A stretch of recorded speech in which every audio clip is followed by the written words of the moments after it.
Good afternoon, everyone. My name is Zahra Naqvi, and I'm the Senior Research Associate at South Asia Research Institute of Minorities and a minority and women rights advocate. It's my pleasure to host today's webinar.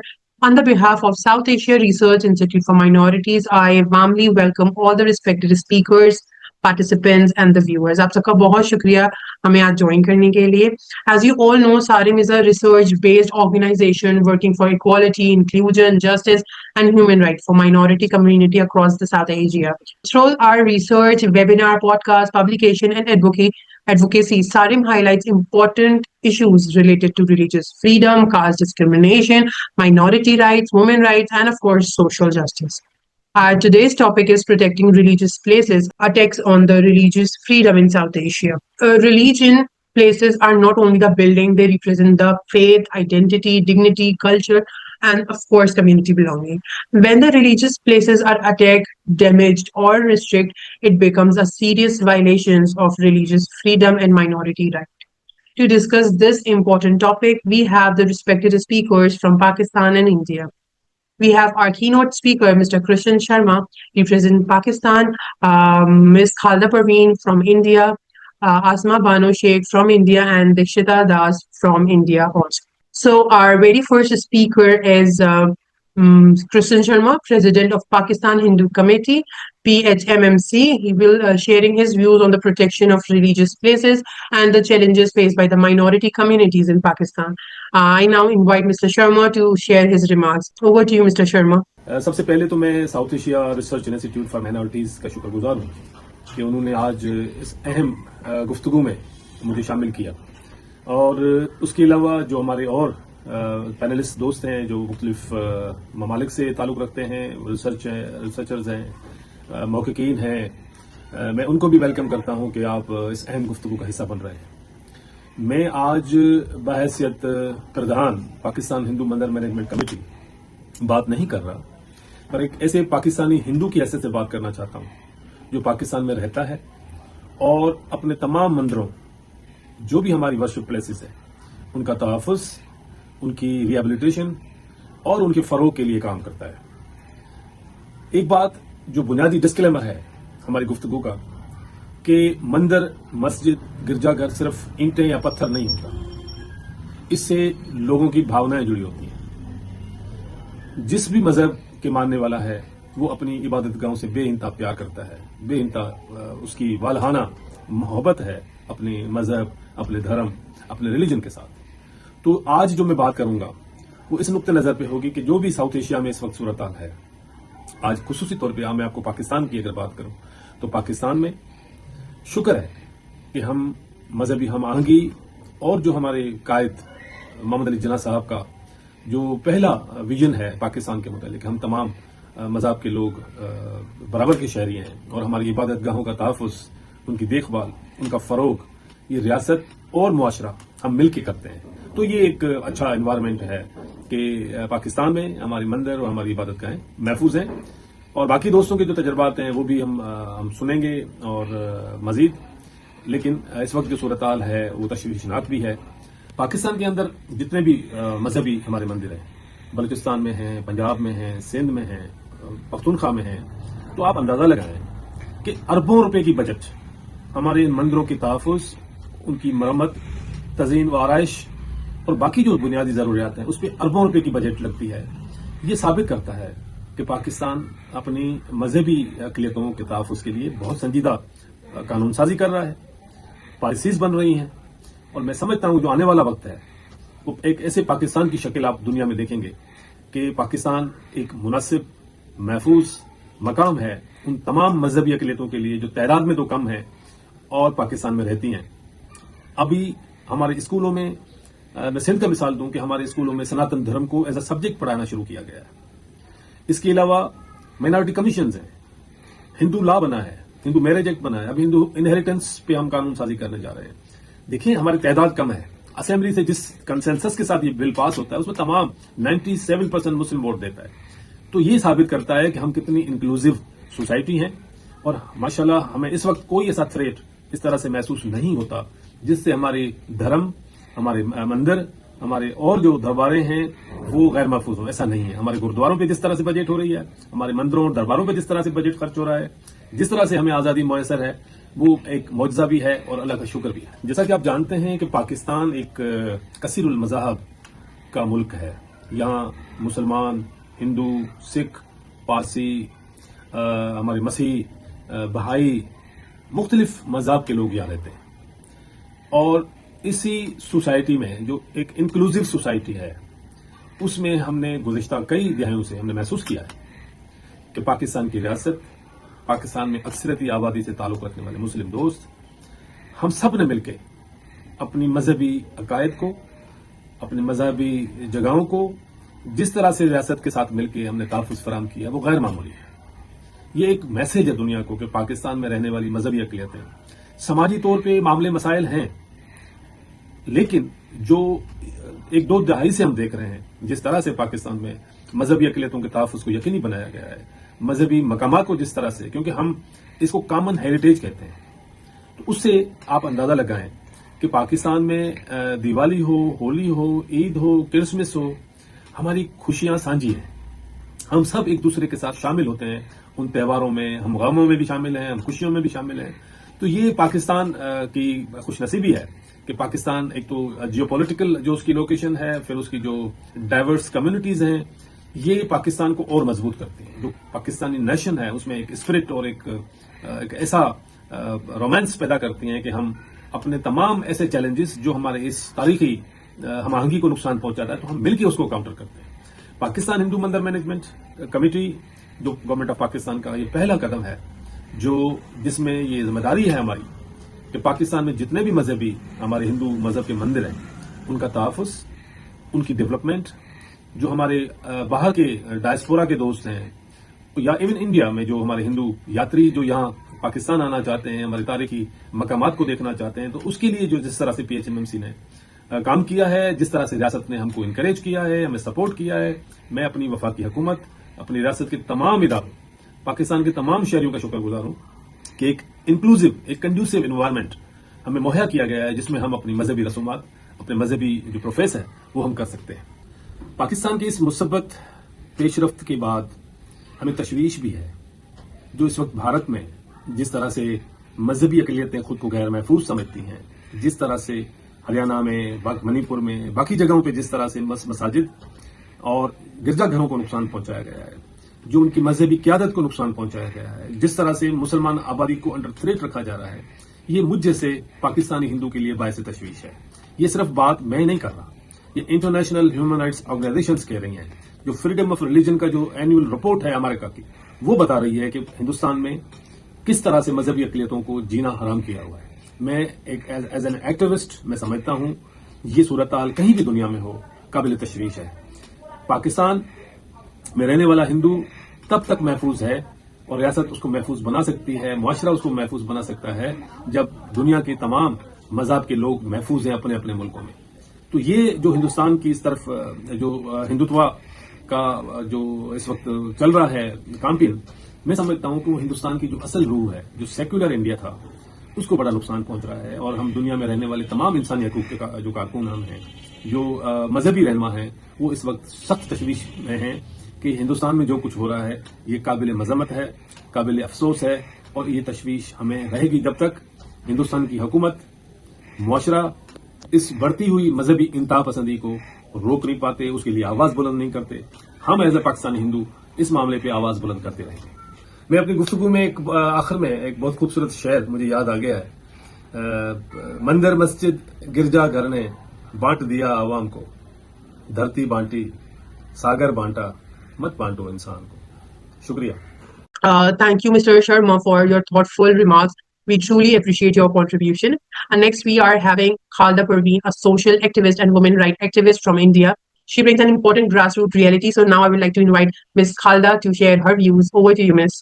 تو آج جیسا کہ ہم سب topic کے بارے میں جان رہے ہیں، آج میں آپ سے جوائن ہونے کی وجہ بھی یہ ہے کہ ہم لوگ آئے دن اس بارے میں کافی سوچ رہے ہیں اور غمزدہ بھی ہیں، تکلیف بھی ہیں کہ ریلیجیس پلیسز پہ اس طرح کے اٹیکس ہونا، جبکہ انڈیا میں ہمارے کنٹری میں फंडामेंटल राइट है कि कोई भी इंसान शहरी अपने मर्जी से कोई भी मजहब फॉलो कर सकता है, प्रैक्टिस कर सकता है, प्रोपोगेट भी कर सकता है।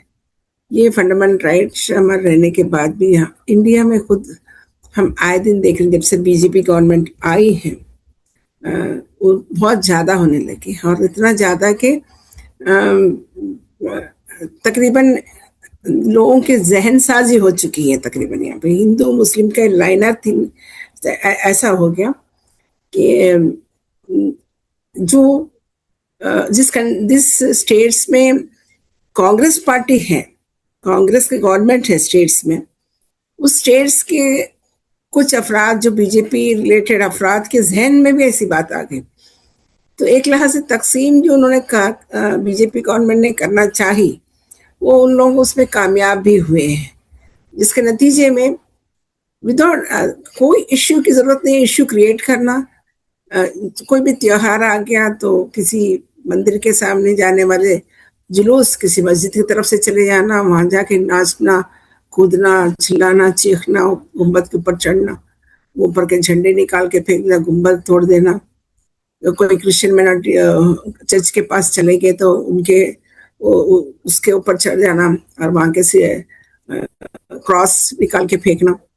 ये जो फॉलोअर्स है, जिसको हम लोग इंडिया में अंधभक्त कहते हैं, कि उन लोगों कोई और काम, बेरोजगारी है, पढ़ाई तालीम ज़्यादा नहीं है, बेरोजगारी ज़्यादा है, उनको एंगेज कर दिया गया, उनको जहन साजी कर दिया गया कि ये बता कि ये लोग जो आए हैं मुस्लिम से पराए देश से आए हैं, ये लोग लूटने आए हैं, लूट के ले आने के लिए आए हैं। इस तरह जहन साजी करने से वो हकीकत से दूर है कि उनको हिस्ट्री भी पढ़ाई नहीं जा रही, हिस्ट्री भी तोड़ मरोड़ के पढ़ाए जाने से वजह से पढ़े लिखे लोग भी इसके अंदर काफ़ी लोग जहन पलटा दिए गए, जिसके नतीजे में काफ़ी अनरेस्ट है, हर स्टेट में अनरेस्ट है। पहले एक ज़माना होता था कि अड़ोस पड़ोस में या जाते आते किसी बस में बाजू बैठने वालों के साथ कुछ खाना पीना शेयर करके खाने का होता था। अच्छा, हम ऑफर करते थे, हम खाते खाते उनको ऑफर करते थे, वो दिए तो हम खाते। लेकिन अब यहाँ पर एक दूसरे से शक करने लगे कि ये क्या खिला देंगे, ये क्या कुछ कर देंगे। इस तरह की शक की नज़र से अड़ोस पड़ोस के साथ ये मामला अगर हो गया, आवाम के अंदर पॉलिटिकल पार्टी से आवाम की बात आ गई, तो काफ़ी अनरेस्ट है यहाँ पर। और इसी के साथ चल रही है। अब इंशाल्लाह और आहिस्ता आहिस्ता हमारे और भी बहनें बात करेंगी तो आगे आहिस्ता आहिस्ता खोलेंगे कि इसके अंदर रिलीजियस प्लेसेस में अलावा यहाँ पे बहुत सी चीज़ें हैं। लव जिहाद के नाम से कई मामले होते हैं, वो भी रिलीजियस अटैक से, रिलीजन पे अटैक है। गाँव रक्षक नाम से यहाँ पे एट्रोसिटीज होते हैं, और मंदिर मस्जिद के नाम से एट्रोसिटीज हो रही है। बहुत सी चीज़ों पे मतलब बहाना ही होना है कि बस माइनॉरिटीज को तंग करें। और मैं तेलंगाना में तो कांग्रेस की सरकार है, उसके बावजूद यहाँ हम देखते हैं कि बहुत ज़्यादा जो रूरल अर्बन में थोड़ा कम है, लेकिन रूरल में बहुत ज़्यादा इस तरह के डिफरेंसेस हम महसूस करते हैं। कई जगह हम जाते हैं और जिस तरह वही पैटर्न है जो नॉर्थ में जो पैटर्न है कि एक ग्रुप ऑफ पीपल आ जाना, प्लॉटिंग कर देना और फिर हंगामा करना, बर्पा करना, जला देना, दुकानें जला देना, घरें जला देना, एक दहशत बिठा देना। तो इस माहौल में अब आवाम भी हैं, हम सभी जो है इसके बारे में सोचते हैं, लेकिन इतना आसान नहीं है कि जैन साजी को दोबारा हम सिविल ऑर्गेनाइजेशंस कर पाए, इल्ला कि कोई गवर्नमेंट फिर दोबारा जैन साजी करने के शायद मैं समझती एक जनरेशन निकल जाता होगा। लेकिन ये जब स्टेट्स जब इन्वॉल्व हो जाते हैं, जैसा कि यहाँ पर एंटी कन्वर्जन लॉ लेके आए हैं। एंटी कन्वर्जन लॉ ये तो तकरीबन 12 स्टेट्स में आ गए, 12 स्टेट्स में। अगर कोई किसी को कोई मजहब पसंद आ गया, कोई हिंदू को मुस्लिम पसंद आ गया, इस्लाम पसंद आ गया, कोई मुसलमान की हिंदू पसंद आ गया, क्रिश्चियनिटी पसंद आ गया, तो फंडामेंटल राइट्स है उसका, वो जो भी मजहब चाहे अपना सकते हैं। लेकिन यहाँ एंटी कन्वर्जन लॉ सिर्फ जो है ना इस तरह की एक चीज़ लेके आकर एक स्टेट जब इन्वॉल्व हो जाते हैं तो वहाँ पर जैन सादी एक सिविल राइट्स ऑर्गेनाइजेशंस को, सिविलियंस को काम करना बहुत मुश्किल होता है, जब तक गवर्नमेंट भी इन्वॉल्व नहीं हो उसके अंदर। तो ये बहुत नामुमकिन लगता है, लेकिन करना तो है। हमको सिविल ऑर्गेनाइजेशंस को इकट्ठा होना पड़ेगा, छोटे छोटे ग्रुप्स बनाना पड़ेगा अपने अपने सराउंडिंग्स में, खवातीन में खवातीन, मर्द हजरात में यूथ बैठ कर बात करना पड़ेगा. हम तो यहाँ के लोग हैं, आसपास के लोग हैं, अड़ोस पड़ोस के लोग हैं, हमको पॉलिटिकल पार्टीज की इन्फ्लुएंस में आना नहीं है, ऐसा बोलना पड़ेगा. लेकिन it takes a lot of time, but we have to do. इसके अलावा कोई और ऑप्शन नहीं है. आपका बहुत बहुत शुक्रिया for your valuable contribution and sharing the ground reality. Also for highlighting the impacts of attack on the religious places and the freedom. So thank you. Our next speaker is Asma Bano Sheikh, Assistant Professor, Department of Political Science, LH College, India. She will share her perspective on religious freedom and the state responsibility. Over to you, Ms. Asma Bano. Thank you very much. Thank you, Sarin, first of all, for inviting me out of my, actually, to say in friendly manner. My mind was all about World Cup right now. World Cup is going on. So I was actually writing something on the World Cup also, that how India was missing out in the football world. So coming now to something like religious, which has always been there, but always like we hardly discuss on this, right? So coming here and you invited me on this topic, as we say, like the topic itself says about the religious freedom and also about the attacks on the religious places. But focusing on the religious freedom, or per se only in the idea of freedom, we don't have this sense of freedom anymore. In fact, while writing, while you put the topic, the frame of the topic, I also felt that, oh my God, will it hamper us, right? I also, yes, put the, like, what to say, I also let you know that this kind of topic may come back to us, or may it will be against us, because the sense of freedom is the questionable thing. Then comes the religion, the speech, then everything is related.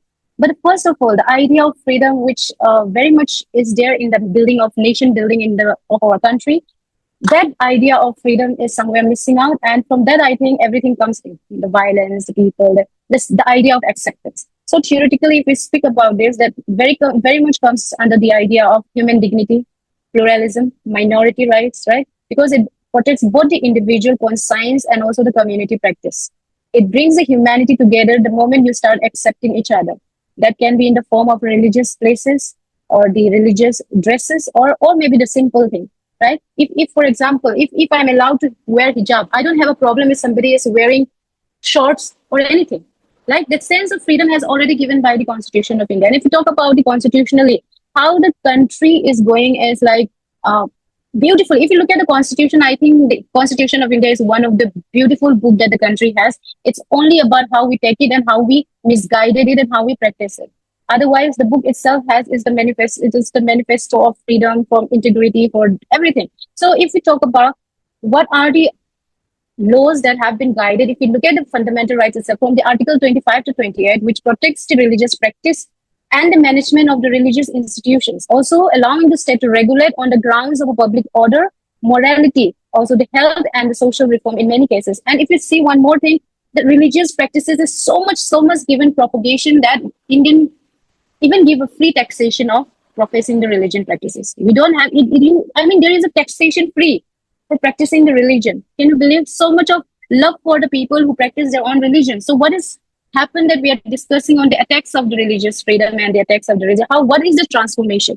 And I won't say that it has just happened now. It has been there long time ago, no matter what the government comes. But as Ma'am Khalida also said, that one thing has triggered is after the 2014 elections, after the coming of the government of NDA government, there is something that has been changed, is the exercise of openness on discussing about the religious, which religion has always been a personal matter before, right? But now it has become a public matter. Every time we talk about the religion, you can't even talk about the religions, first of all, right? If you come from the minority, you don't have a right nowadays to talk about the religion. And I think this is all non-fact. I'm talking at the point with the track of records. I'm not going to speak just like I'm speaking. There is a report. According to the 2024 Ministry of Home Affairs reported a 30% of rise in the number of communal violence incidents. If you look at the 2013 and if you look at the 2012, comparatively 30% raise after the 2014. And this is also from the Ministry of Home Affairs report. And then comes which state tops the most. Inevitably, it's Uttar Pradesh, right? UP has topped the list. But again, I'm bringing to the point that if we talk about the religious places, Babri Masjid demolition happened in the times of 1992, right? And in the 1992, there was no BJP government. I would say in the central, in the central, there was a Congress government and it happened. But what is missing out in the 1992 and right now is the freedom of speech. right? If you talk about the Babri Masjid, you will come into the scrutiny. You will be questionable. It was a whole from 1992 to right now, right? Babri Masjid context was kept in the back seat, but right now it has become a front seat. So how the religious matters has become very important right now, especially after the 2014 incident. And the Babri Masjid, which happened in the 1992, has come under the new scheme of emotions, new scheme of practices, new scheme of the violations of so many people, right? So I'm now coming again to some of the incidents which I'm going to highlight through the points that in the Karnataka Mysore district, December 27 in 2024, they vandalized the church where the Jesus statue was vandalized and also the donation box was taken.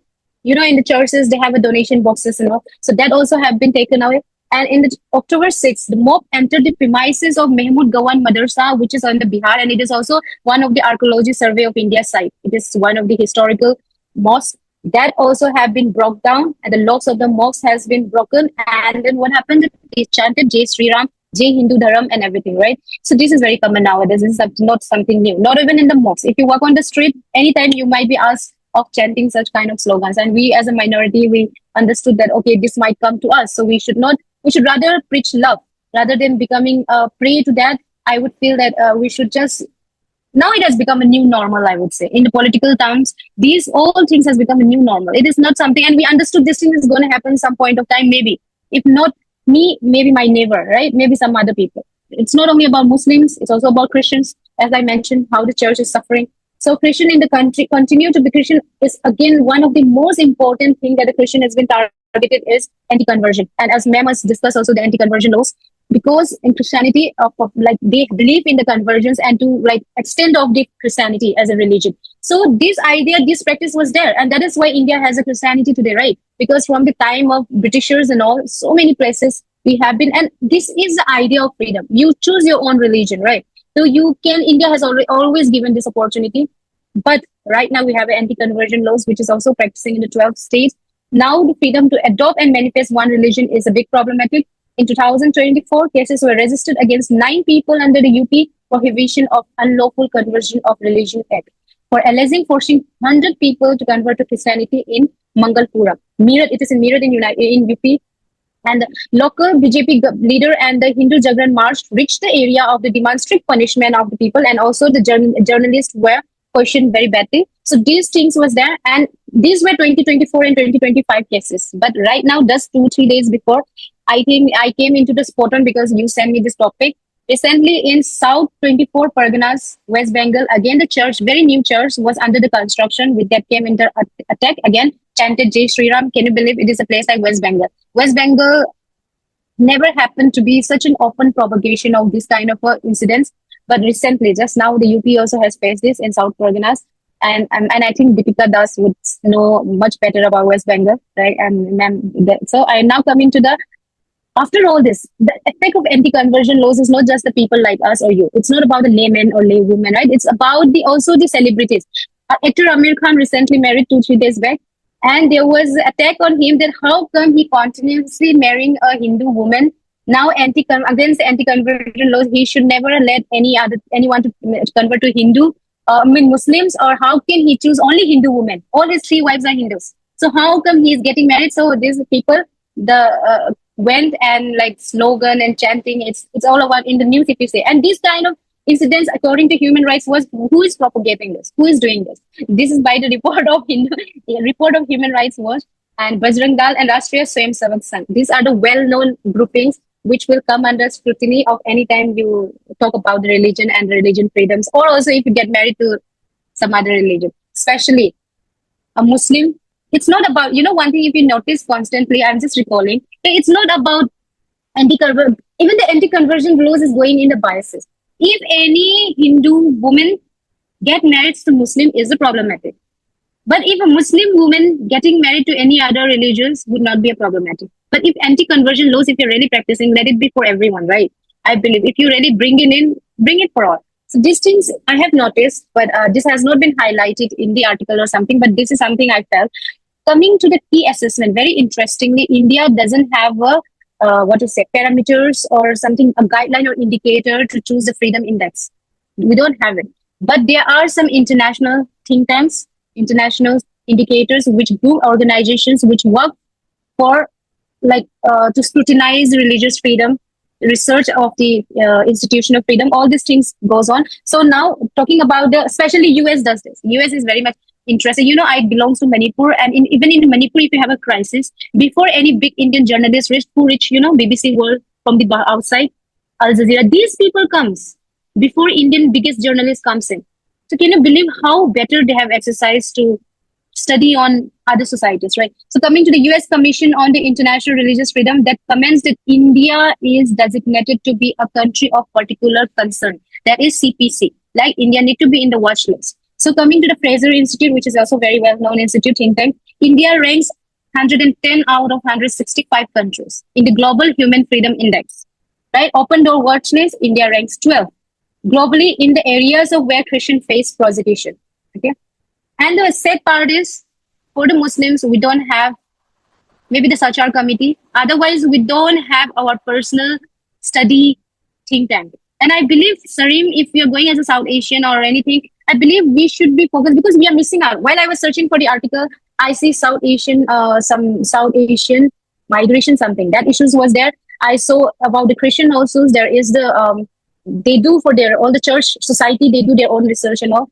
But when I was searching for the Muslim report, it was actually missing. In fact, how much the crimes of heaven was missing. But there is one organization, every one of us know, maybe the Pew Research think tank of Washington, D.C., very well known. And that is doing the well-known research from the grounding of India. So under their research, what India scores is the highest of social hostilities index for religion-related violence and harassments. On the index measuring religion-related hostilities from 2022, India scored among the highest among the 198 nations, which is really, really sad, but it's true. And I'm not saying it, Pew Research is saying this. And this is the condition of India, and more violence and everything is happening. It's like, and you asked that question to Mem also, why this is happening, right? Why this is happening? I want to highlight upon that, even you want to ask me maybe. So these things is like, it is going as an institutional. As I told you, it is going as an institutional. First of all, why? Vote bank politics. As a human, you get very much attached to religion thing, right? If we talk about the woman, as a woman, you feel very sensitized, right? You feel, oh my God, what is this? So they use the religion as a tool for bigger purpose, for elections. They say as a Hindu Rashtra, I don't know how is this true, but one thing is clear for vote bank politics. Secondly, it is very easy to use. As ma'am said, there is an unemployment youth. The unemployment of the youth is rising so fast that you can use these people for PR.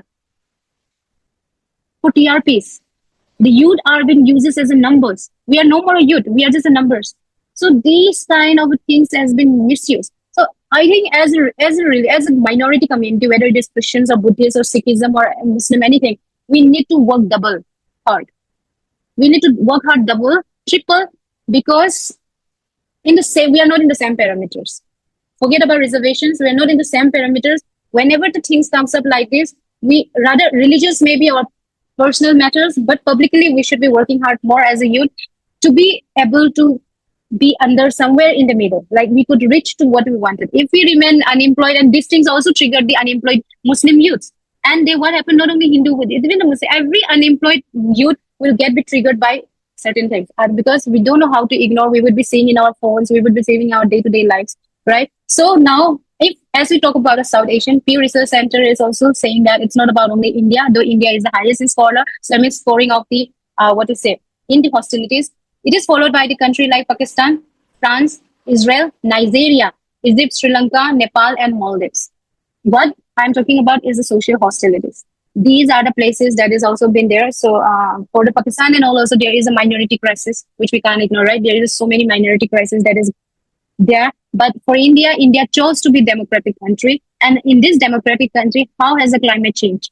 If you see the story of India, we have a very beautiful stories where in the Punjab, 350-year-old mosque stands beside a Gurudwara, and that is cared by the Sikh priest.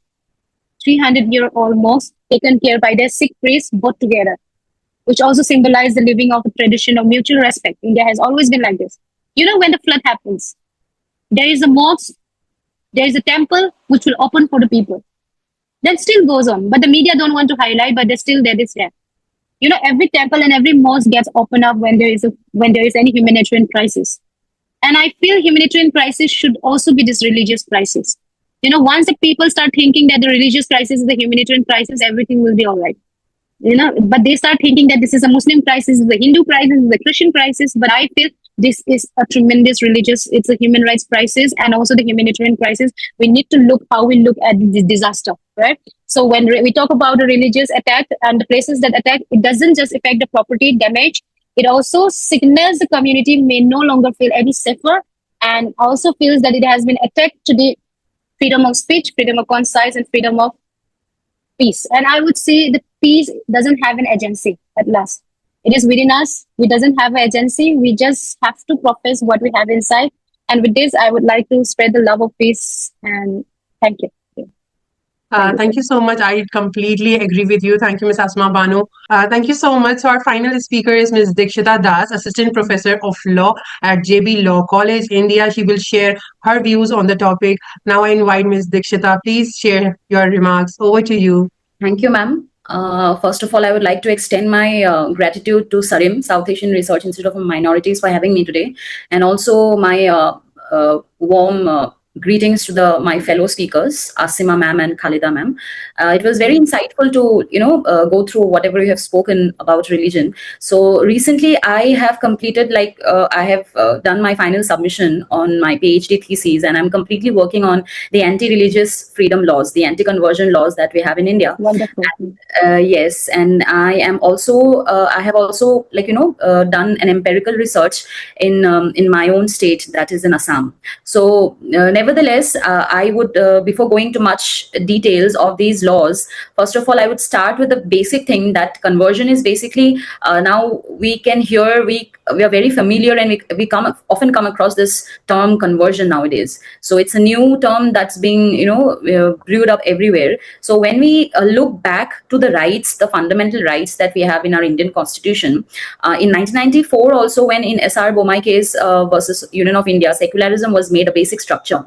And after that, followed up by that case, we also have Reverend Stanislaus versus State of MP, where it was clearly mentioned that conversion was not a part of the fundamental right. So if you're confusing it with propagation, that would be a very gross mistake on our part, because when we see Article 25 of the Indian Constitution, it has got various aspects. It says about conscience, it says about professing our religion, it says about practicing propagation. But in the recent times, we can see how the term conversion is getting miscommunicated, misinterpreted with the term propagation of religion. So now, as the both speakers have said about different aspects of conversion and religion in our country, and whatever is happening all around us in different states in the name of conversion and minority persecution, I would say that every coin has two sides.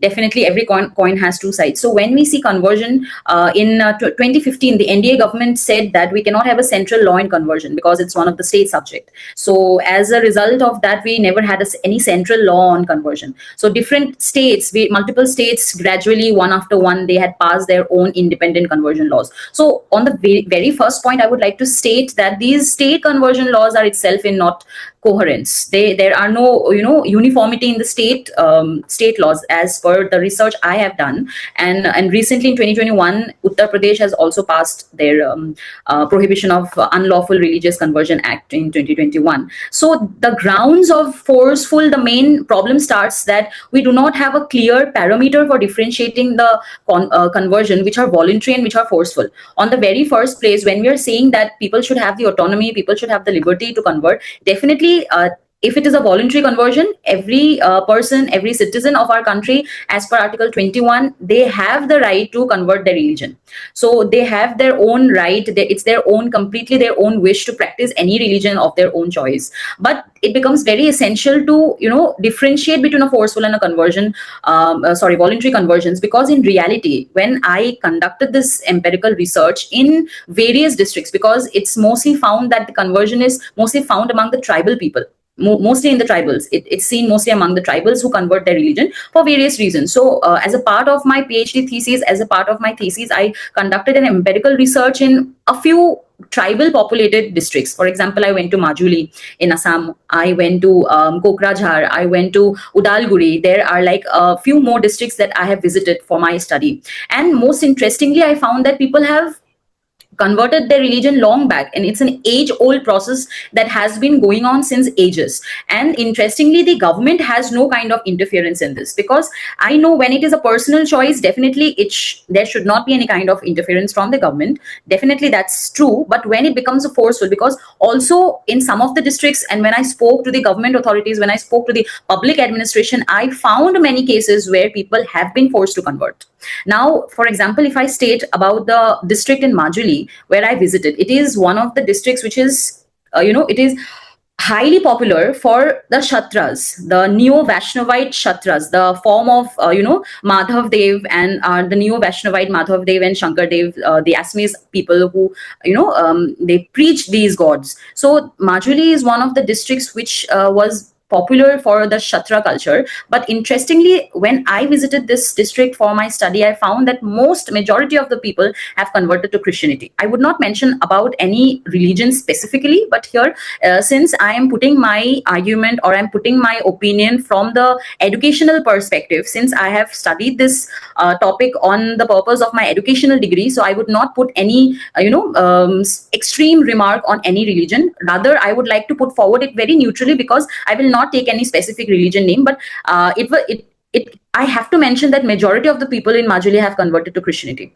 Now, most of the people, they preach Christianity, and when I try to speak to them regarding the reason for their conversion, it was to my utter surprise, it was social exclusion. So when I found that these people have converted to other religion where there are less marginalization, where there are less persecution, where they have full, privilege of education, where they have full privilege of employment, where they have, they are not deprived of the social identity in the society, they tend to convert to Christianity. So when I came across such people, obviously they had expressed that how happy they are after converting to Christianity, because now they are well recognized and they have that social identity.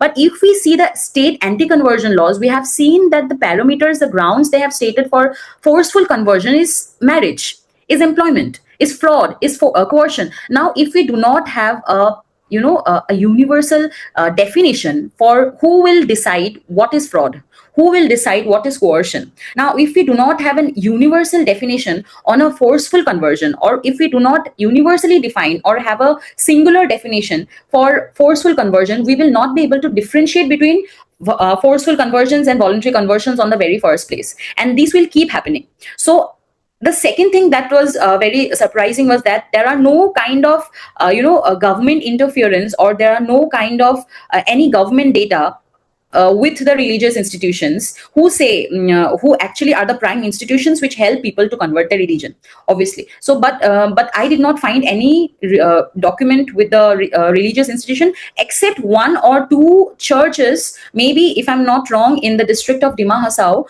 who have, explicitly said that, yes, we do convert people if they come to us. But then also they do not provide any proper certificate, or they do not provide any kind of document for that. So what basically I want to say is that conversion is very good unless and until it's voluntary, unless and until a person is willfully trying to convert his religion for so and so reason, whatever the reason may be, that person has the liberty and autonomy to change their religion. Obviously, if I want to convert to any other religion, I should be given that autonomy. But on the other hand, there are cases that I have come across where people are actually converted forcefully, in the name of various grounds, in name of various, that can be employment, that can be education. But the thing, what these laws are lacking is that it does not include the social conditions. It does not include the real social, conditions that are actually happening in the real picture, why people are converting their religion. So the social exclusion, social identity, lack of social inclusion in the society plays a very vital and very important role in actually compelling these people to convert. So now I would not say that these should be directly categorized as forceful conversions, but yes, definitely there should be some kind of universal parameter and some kind of, clear grounds where we can differentiate that, okay, this is a forceful conversion, this is a voluntary conversion.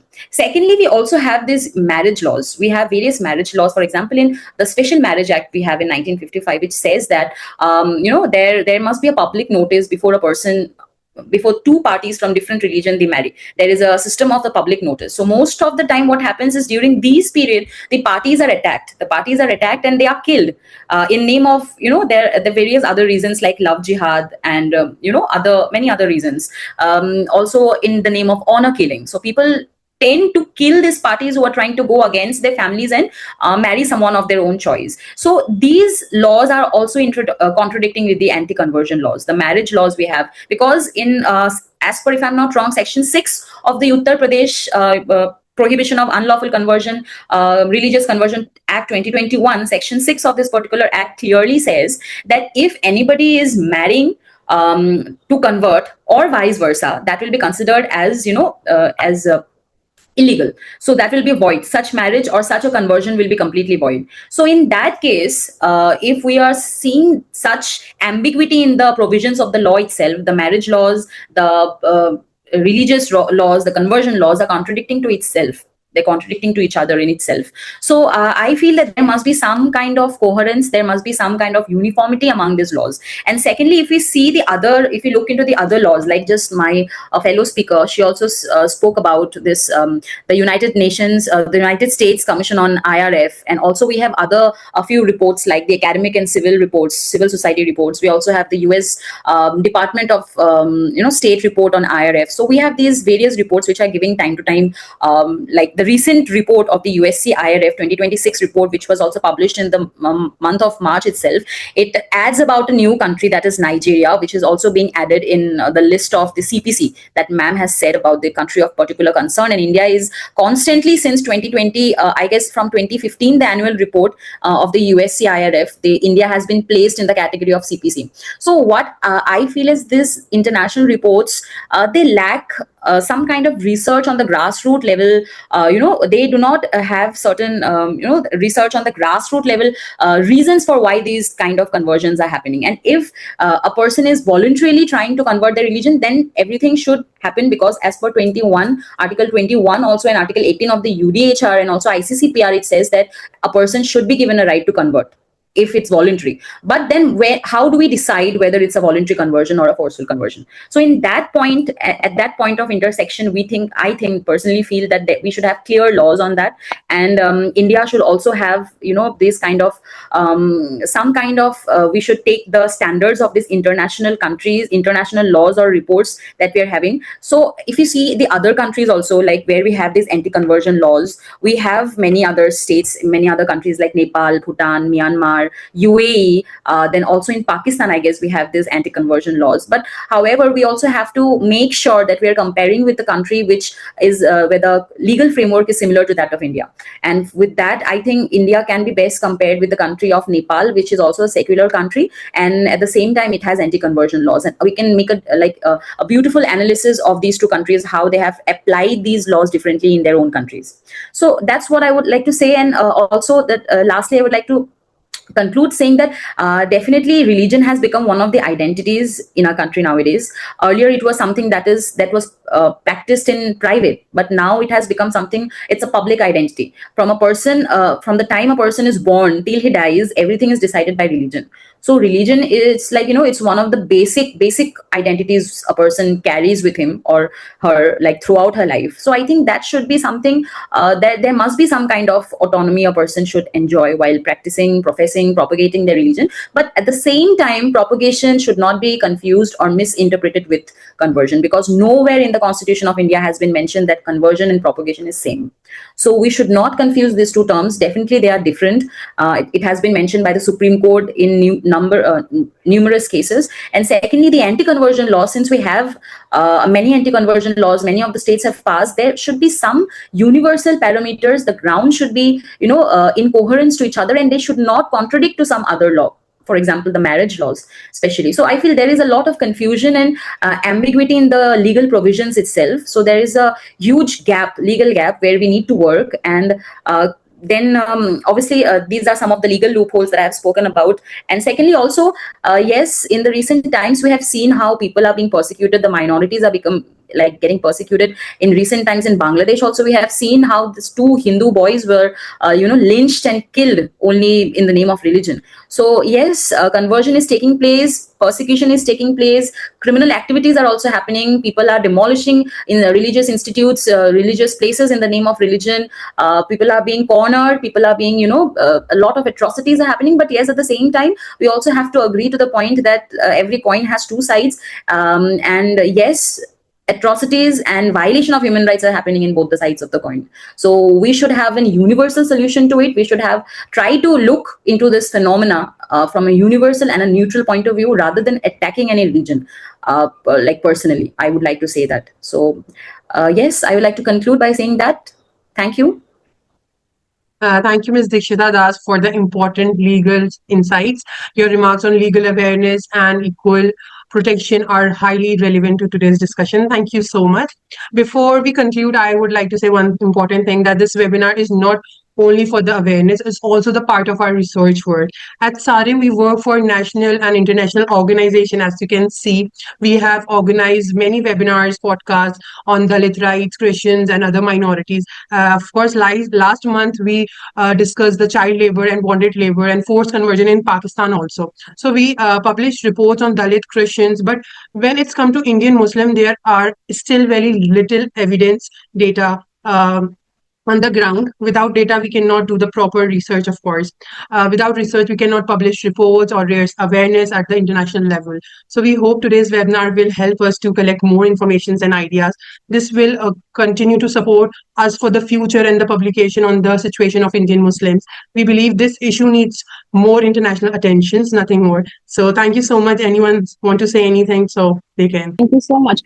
I just had one question, but I Yes, thought, please. it's to the Dipsika ma'am. Dipsika, right? I'm sorry. Dikshita. It's Dikshita. Dipsika. Okay, sorry. So I just have one question that just crossed my mind while you were speaking, that our religion affairs has always been a private affair, right? So state coming in and taking account of which religion are you going to get married. And I think this is the biggest thing of converting someone to some other religion is basically mostly on the ground of marriages. I would feel like that. And you did the research, you know better. But while I was reading, many people, even the government might not know. If you look at the actors, example of actor, for example, Dharmendra getting married to Hema Malini. Okay, so many which are actually often practicing Hindu, but when they come to getting married of twice, by the person, like for a Muslim, you are allowed, because Muslim doesn't come under the frame of Marriage Act, right? So now coming to this point, I just want to know that, for example, for the Uniform Civil Code also, if we talk about this, I think Uniform Civil Code does come to the mind, right? Like naturally. So particular now, we have a big questions even in Uttarakhand recently, that so many youth now prefer to have a living relations. And now under the Uniform Civil Code, this is coming under a big crisis. So whether it is conversion in the name of, do you consider that the religion which you change because out of love of the marriages or whatever, is that a force?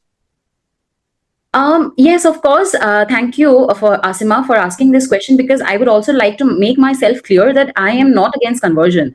I am not speaking against conversion. I am saying where like the laws which which we are having in different states, they do not have the laws, they lack a proper ground for conversion.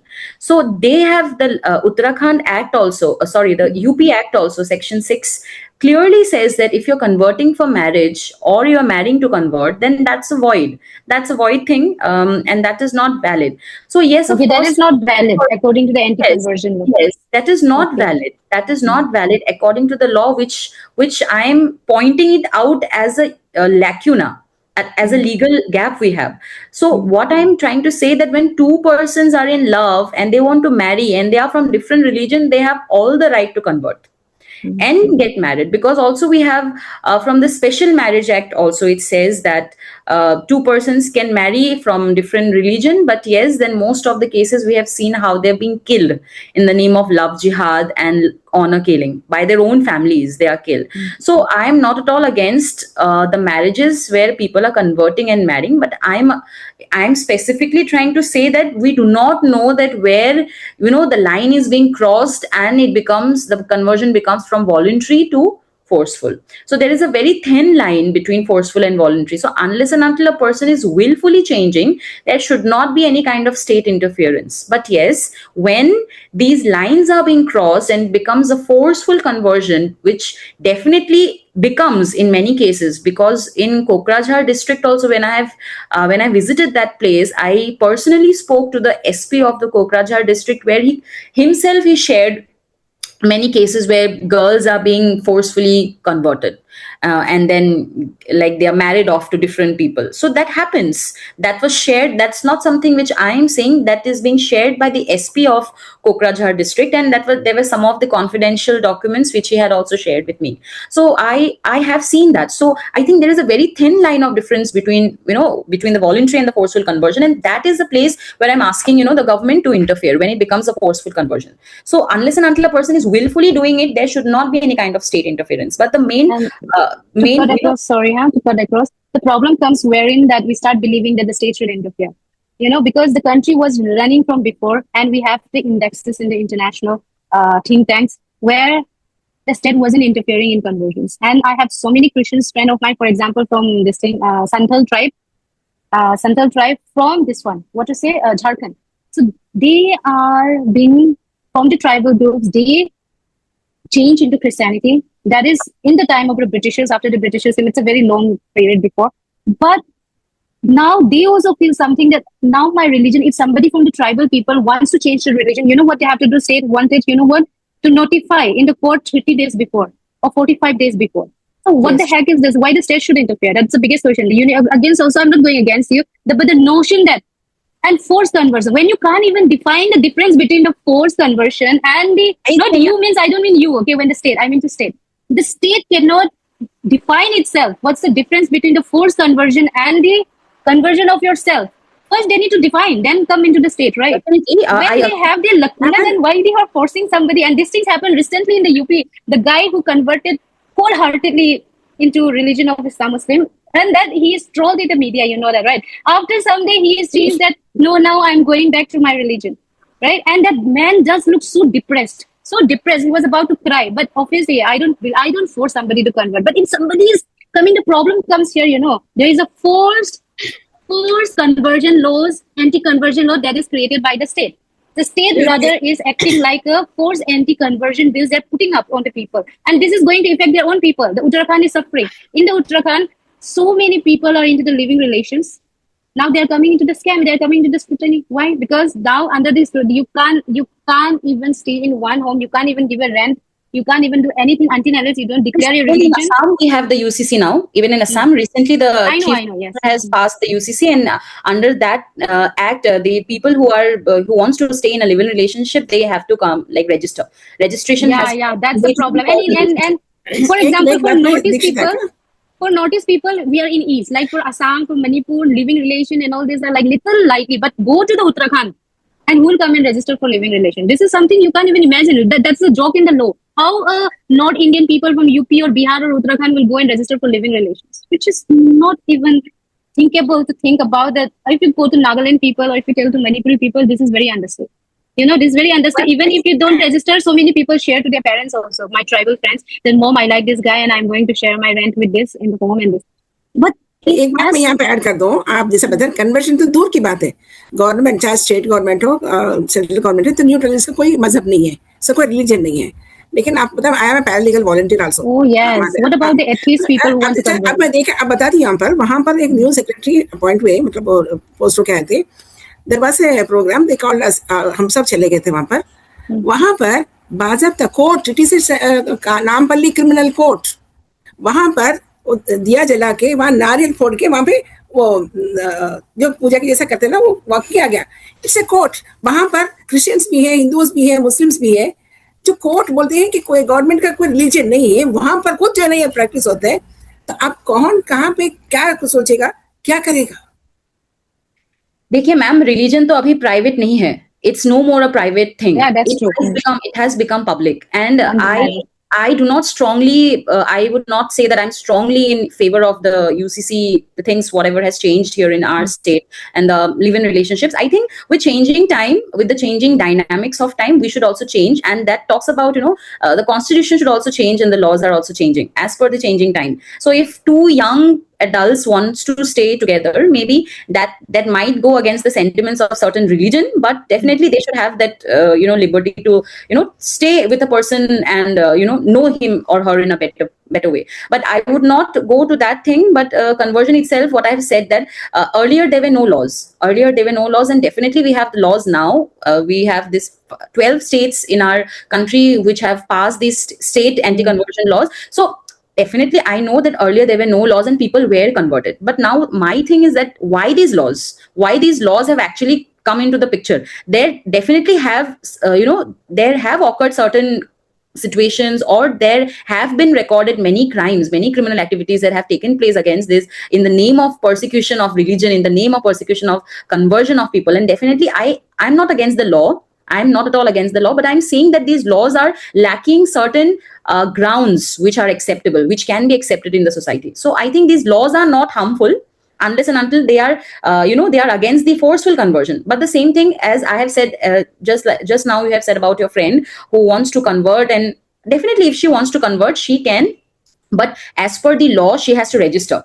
If she wants to convert. Now there is 100 of laws she has to go through. Unless and until, what I personally feel is that unless and until it's a voluntary conversion, it's a willful conversion, there should not be any problem with any person to go and register. Because if personally I want to convert my religion, I will not have any problem to go to the government and register put an application and ask the government to pass my application. No, my dear, you are on the book, you are on the layer. Once you go after the conversion, once you notice that I come from different religion and I'm marrying to a majority community, they come into scrutiny. The police come to your home. I know that is not very easy, as like easier said than done. Not at all. It's not easy, but that's what I'm saying, right? That's what I'm saying. I think the government should be there to protect the interest of the people who are voluntarily want to convert, rather than we should be going behind someone who is forcefully being, converted. So the role of the government comes there, where he or she, the police officer, whatever the magistrate, should go and actually check whether this is a case of voluntary conversion or that person is being forceful. So for that reason, if I'm getting scrutinized, if I'm getting questioned, if I'm getting investigated, I personally will have no problem, because until and unless I personally willfully want to change my religion. So, and I know definitely it's not an easy process. That's like easier said than done. There will be a lot of challenges and hurdles, but that's what I want to, request. That's what I want to say, that the laws are so confusing in itself because it's making the whole process very problematic. So that also comes under human rights, that also comes under different various other aspects of religion. So that's what I want to say, that conversion itself is not a problem. Conversion should not be a problem, because under Article 21 also we have the right to live with personal liberty. So if in that case a person wants to change, he or she should not be stopped or should be interfered by the government. But the government interference at the same time is essential, because there are cases where people are getting forced. So that's what I'm trying to say, is that line of difference, that clear laws can only solve the problem. So even if there is an investigation, if I willfully want to change my religion, I should not have any problem in that investigation, unless and until something else is the story behind. The behind story is something else. So that's what I have seen, what people have gone through, how people have been, forced to change their religion. I have seen such cases also. So that is why I'm requesting that there should be some kind of regulation, policy, rules on the part of the government, where they are also going to come and interfere and check whether it's actually a genuine case of forceful conversion or just the religion is being, targeted. So there, I think without interference also, it is not possible to solve the problem. So that's what. एक चीज पे मैं आपसे differ करती हूँ दीक्षिता, जैसा कि अब इसमें आप लोग जेनजी के हैं, आप लोग डिफर भी कर सकते हैं. जेनजी नहीं, हम लोग मिलेनियल्स को. I am married and I'm in 30s. I'm not a Gen Z at all. No, you look very young. Thank you. Thank you. तो ये जो लिव इन रिलेशनशिप ना, हमारे इंडिया का कल्चर ही नहीं है. जब फॉरगेट अबाउट द इस्लाम इसको रेकमेंड नहीं करता, इसको तो छोड़ दो. लेकिन इंडियन कल्चर में ही नहीं है. इंडियन जो पुराना वेदास उसमें भी नहीं है. ये जो चीज है, हम इसके लिए एक लॉ चाहिए, फलाना चाहिए, एक्सपेरिमेंट चाहिए, ये it will not touch our core philosophy और हमारे कल्चर के. तो ये हर वो चीज़ वेस्टर्नाइज होके आता है, वो हमारे पास लागू होना, ऐसे समझना, ये हम मॉरली करप्ट हो जाते हैं, मॉरली हम कोलैप्स हो जाते हैं, हमारा जो कोर वैल्यूज खत्म हो जाते हैं, फैमिली वैल्यूज खत्म हो जाता है. ये मुझे डर है कहीं ना कहीं. इसके सिलसिले में क्या रिप्लेस हो सकता है, मैरिज को बेहतर बनाने के लिए क्या लास हो सकते हैं, मैरिज फैमिली को मजबूत रखने में क्या काम कर सकते हैं गवर्नमेंट के थ्रू, सिविल राइट्स के ऑर्गेनाइजेशन थ्रू, ये होना चाहिए. रिसर्च पेपर्स होना चाहिए. लेकिन ये हम टेस्ट करते हैं, चंद साल साथ रहते हैं, उसके बाद में तुम इधर, ये हमारा कल्चर बिल्कुल नहीं है. और इसके अंदर ज्यादातर औरतें ही नुकसान उठाती हैं. इसलिए मैं चाहती हूँ कि हमारे जो बच्चे हैं, जैसे आप जैसे लोग सभी आप जनरेशन वगैरह, मैं समझती हूँ कि इसके बारे में अच्छा सोचें, कुछ अच्छे पेपर्स लाएं और हमारे लोगों को अपने वैल्यूज के साथ रहने के लिए आप आगे बढ़ें. शुक्रिया. As we conclude today's webinar, we remind that the religious places are not the symbol of faith, dignity, or belonging. Attacks on these places not affect the buildings, but the communities, the entire communities. So protecting religious freedom and religious places means protecting the rights of minority and human dignity. On the behalf of South Asia Research Institute for Minorities, I sincerely thank our respected speakers, Mr. Krishan Sharma, Khalda Parveen, Asma Bano Sheikh, and Dikshita Das. I also thank all the participants, viewers, and the team of SARIM for joining and supporting in this important discussion. Thank you. I hope everything is clear now. Thank you so much. Thank you for joining Thank us you. today. Thank you for the open We look floor forward to at see the you end. again in future webinar also. Have a great day. This is Hera Nakvi signing off. Thank you so much. Have a peaceful day ahead. Thank you. Thank you, sir. Thank Thank you you. so much. Thank you, everyone.